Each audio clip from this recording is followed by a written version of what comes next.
Assalamualaikum warahmatullahi wabarakatuh. Perkenalkan, saya Rizky Rahmawati dengan NIM 3101420037. Di sini saya akan menjelaskan mengenai berdirinya Pajang dan terjadinya interiorisasi. Yang pertama, sejarah berdirinya Kerajaan Pajang. Jadi Kerajaan Pajang ini berdiri pada akhir abad ke-16 Masehi. Berdirinya kerajaan ini menjadi tanda berakhirnya kerajaan Islam yang berpusat di pesisir utara Jawa. Dikatakan bahwa kerajaan Pajang ini merupakan lanjutan dari kerajaan Demak. Jadi, pada akhir kekuasaan kerajaan Demak, terjadi peperangan antara Arya Penangsang dan Jaka Tingkir, yaitu menantu dari Sultan Trenggono. Peperangan ini terjadi di tahun 1546 Masehi, ketika Sultan Demak telah meninggal dunia. Nah, pemenang dari peperangan tersebut adalah Jaka Tingkir. Kemudian Jaka Tingkir diangkat menjadi seorang raja. Nah, ketika Jaka Tingkir menjadi seorang raja ini, pusat kerajaan Demak itu dipindah ke daerah Pajang atau ke daerah pedalaman. Nah, sebelum resmi mendirikan kerajaan dan menjadi raja, Jaka Tingkir ini berasal dari daerah Pengging.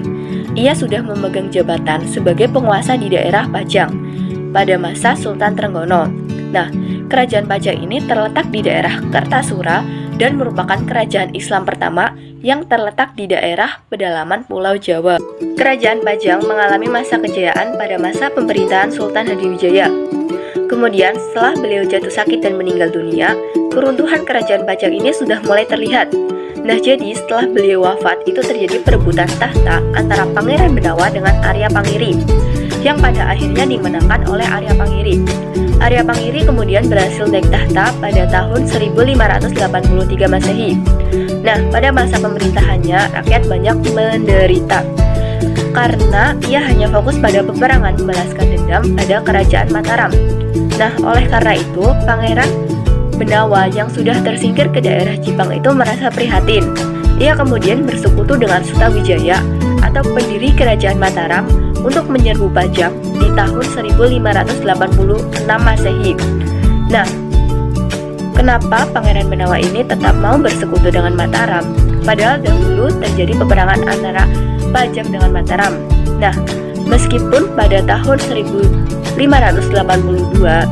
Sutawijaya pernah memerangi Sultan Hadiwijaya, Pangeran Benawa ini tetap menganggapnya sebagai saudara tua. Nah, perang antara Pajang melawan Mataram dan Jipang ini berakhir dengan kekalahan Arya Pangiri.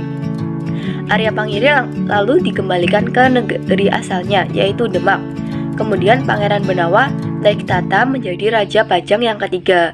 Nah, pemerintahan Pangeran Benawa ini berakhir di tahun 1587 karena tidak ada putra mahkota yang menggantikannya, sehingga Pajang diberikan kepada Sutawijaya sebagai daerah bawahan Mataram. Pembahasan yang kedua yaitu terjadinya interiorisasi.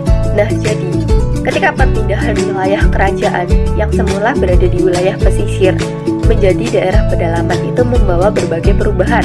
Yang pertama di bidang ekonomi, karena perpindahan wilayah dari daerah pesisir ke daerah pedalaman, corak kehidupan masyarakat itu berubah. Yang tadinya bercorak maritim menjadi beralih ke bercorak agraris. Jadi kehidupan masyarakat itu menjadi mengandalkan kegiatan bertani dalam kehidupan sehari-hari.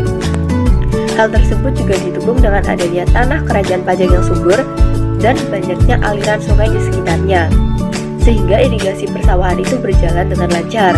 Nah, hal tersebut membawa keuntungan, yaitu menjadikan Pajang sebagai lumbung beras selama abad ke-16 Masehi sampai dengan abad ke-17 Masehi. Nah, kemudian di bidang sosial budaya, berdirinya kerajaan Pajang itu menjadi bukti peralihan Islam Ortodoks menjadi Islam Kejawen. Nah, jadi pada masa pemerintahan kerajaan Pajang, masyarakat Pajang itu menganut agama Islam, namun tetap menganut beberapa tradisi Hindu-Buddha. Hal tersebut berbeda dengan di masa kerajaan Demak, di mana mereka hidup dengan benar-benar bernuansa Islam. Nah, hal tersebut berkembang adanya ajaran Islam Kejawen. Jadi pada masa kerajaan Pajang ini, karena mereka hidup dengan bernuansa Islam tetapi tetap menganut ajaran-ajaran nenek moyang, itu menjadi berkembang ajaran Islam Kejawen. Nah, ajaran ini juga didukung oleh Sultan Hadiwijaya. Nah, ajaran Islam kejawen ini mulai diajarkan oleh Syekh Sidi Jenar, di mana beliau melahirkan ajaran-ajaran yang ditulis dengan berupa suluk dan tribun.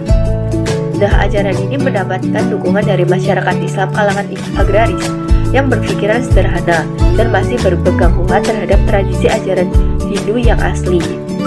Nah, oleh karena itu timbul beberapa perguruan mistis seperti perguruan Pengalikan dan perguruan Jaya Kawijayan. Nah, orang-orang pada masa itu mulai berburu untuk memperoleh kesaktian atau aji demi keselamatan dan kesejahteraan hidup. Nah, kemudian di kalangan istana itu terdapat adat walon, yaitu tata krama yang diberikan sejak kecil, misalnya dari cara berpakaian, cara makan, cara bergaul dengan tetangga, keluarga, orang lain, dan sebagainya.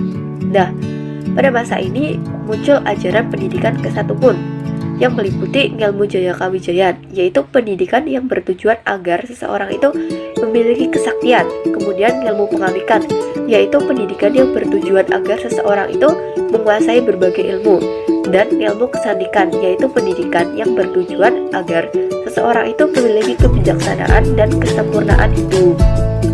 Nah, untuk itu Islam yang berada di masa kerajaan Demak dan kerajaan Pajang itu berbeda, karena kerajaan Pajang itu bernuansa Islam namun masih memeluk tradisi nenek moyang. Nah, demikian yang dapat saya sampaikan. Terima kasih. Mohon maaf bila ada salah-salah kata.